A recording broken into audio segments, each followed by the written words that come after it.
RDT సంస్థ దేశం విడిచిపోయే పరిస్థితికి వచ్చింది. ఈ పరిస్థితి ఎందుకు వచ్చిందంటే సెంట్రల్ గవర్నమెంట్, కేంద్రంలో ఉన్న ప్రభుత్వం FCRA రెన్యువల్ చేయకపోవడం వల్ల వచ్చింది. మేము భారతీయ జనతా పార్టీని ఒక మాట అడుగుతున్నాం. దేశ సంపదను దొంగలించుకుపోయిన వాళ్ళను కాపాడలేక, వాళ్ళ సొమ్మును రికవరీ చేయలేకపోతున్న మీ అసమర్థతన, లేకపోతే దేశానికి సేవలు అందిస్తున్న ఆడిటికి మీరు సమర్థించకపోవడము, రెన్యూవల్ చేయకపోవడము మీరు చేస్తున్న, ఒక రకంగా చూస్తే మీరు చేస్తున్నది దేశ ద్రోహం. ఎందుకంటే ప్రజలకు ద్రోహం చేస్తూ ఉన్నారు. ఈ సంస్థ దేశానికి, దేశంలో ఉన్న ప్రజలకు, ముఖ్యంగా ఆంధ్రప్రదేశ్లో ప్రజలకు సేవ అందిస్తుంది అన్ని రకాలుగా. వైద్యపరంగా అయితేనేమి, విద్యాపరంగా అయితేనేమి, అనాథలకు అయితేనేమి, ఈ విధంగా అన్ని విధాలుగా కూడా ప్రజలను, దేశ ప్రజలకు సేవలను ఆదుకుంటూ ఉంటే, అనాథ పిల్లలకు ప్రయోజకుల్ని చేస్తూ, వాళ్ళ విద్యాబుద్ధులు చెప్పి ప్రయోజకుల్ని చేస్తూ ఉంటే వాళ్లకు FCRA రాకుండా అడ్డుపడడము ఎంతవరకు ఇది సమర్థనీయమో, ఎంతవరకు ఇది సమంజసమని మేము బీజేపీ ప్రభుత్వాన్ని మేము నిలదీస్తూ ఉన్నాం. నేను ప్రజలకు కూడా చెప్తా ఉన్నాం, ప్రజలకు కూడా బాధ్యత ఉండాలి. లక్షలాది మంది, వేలాది మంది ఆడిటిలోకి వెళ్ళి తమ ఆరోగ్య సమస్యలను పరిష్కరించుకుంటూ వారి ద్వారా సేవలను తీసుకుంటూ ఈరోజు ఆడిటి కష్టాల్లో ఉన్నప్పుడు దాని వెంట నడవకపోవడము, దానిని వెంట నిలబడకపోవడము, దానికి అండగా మనము ఉండకపోవడం అనేది చాలా చాలా తప్పుడు చర్య. ఎందుకంటే వేరే మాటలు చెప్పకూడదు, చాలా దిగుజాడు చర్య అని చెప్పాలి దాన్ని. ఎందుకంటే మన కోసము, మన ప్రాంతవాసుల కోసము, మన వాళ్ళ కోసము ఆడిటి ఎక్కడి నుంచో ఆయన వచ్చి మనలకు సేవ అందిస్తుంటే మనము ఆడిటి సమర్థించకపోవడం అనేది చాలా తప్పు. నేను ఎందుకంటున్నాను ఈ విషయం అంటే, అనంతపురంలో చేశారు, చాలా చోట్ల చేశారు, వేలాదిగా మంది వచ్చారంటున్నారు, కానీ లక్షలాది మంది సేవలు తీసుకున్నారని ఎందుకు చెప్పడం లేదు? లక్షలాది మంది సేవలు తీసుకున్నప్పుడు లక్షలాది మంది రోడ్ల మీదకి ఎందుకు రావడం లేదు? ఎందుకు ప్రభుత్వ సంస్థలు దిగ్బంధం చేయడం లేదు? ఎందుకు ప్రభుత్వాన్ని ప్రశ్నించడం లేదు? మీ బాధ్యత కాదా? నేను ఇక్కడున్న రాష్ట్ర ప్రభుత్వాన్ని కూడా మేము అడుగుతున్నాం.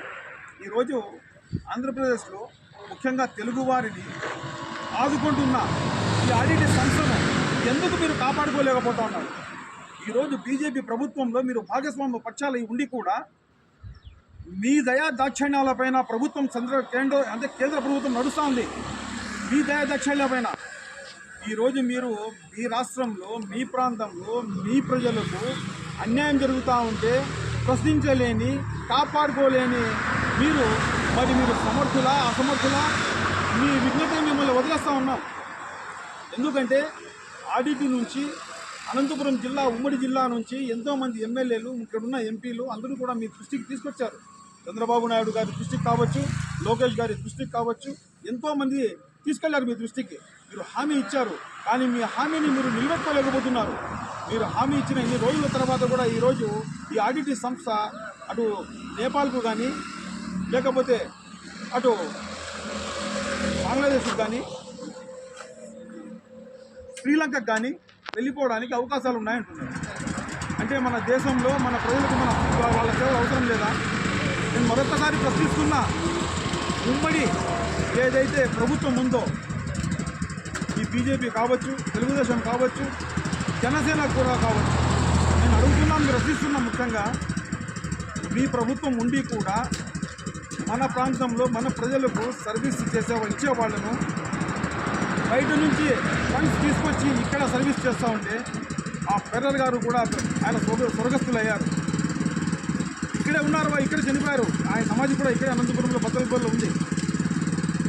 వీళ్ళ మాదిరి, విజయ్ మాల్యా మాదిరి, మోహన్ చోక్సీ మాదిరి, వీళ్ళ మాదిరి దేశం విడిచి దేశ సంపదను దోచుకొని పోలేదు. వాళ్ళు బయట నుంచి ఫండ్స్ తీసుకొచ్చి మన ప్రజలకు సేవలను అందిస్తున్నారు.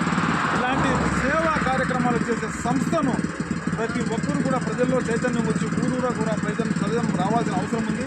ఈ సంస్థను కాపాడుకోవాల్సిన అవసరం ప్రజలకు ఎంత ఉందో ప్రభుత్వానికి కూడా అంతే ఉంది. ప్రభుత్వం ఖచ్చితంగా దీనిపైన దృష్టి సారించి ఆడిటిని కాపాడుకోవడానికి చర్యలు తీసుకోవాలని చెప్పి ముఖ్యంగా ఈ సందర్భంగా మేము కాంగ్రెస్ పార్టీ తరఫున డిమాండ్ చేస్తూ ఉన్నాం. ప్రజలకు కూడా మరొకసారి మేము కోరుకుంటా ఉన్నాం. అనంతపురం జిల్లాలో, ఉమ్మడి జిల్లాలో ప్రతి ఊరు నుంచి కూడా అందరూ కూడా ఐకమత్యంగా ఈ ఆడిటిని మరొకసారి జిల్లాను దిగ్బంధం చేసి ఉమ్మడి జిల్లాను, అనంతపురం జిల్లాను వాటి సత్యదాయం ఇక్కడ అందరూ కలిసి ఉమ్మడి జిల్లాలను దిగ్బంధం చేసి ఇది FCRA మొత్తం రిన్యూవల్ చేసేందుకు కూడా పోరాటం చేయడానికి సిద్ధం కావాల్సిందిగా మేము కోరుతున్నాం. జై కాంగ్రెస్, జై కాంగ్రెస్.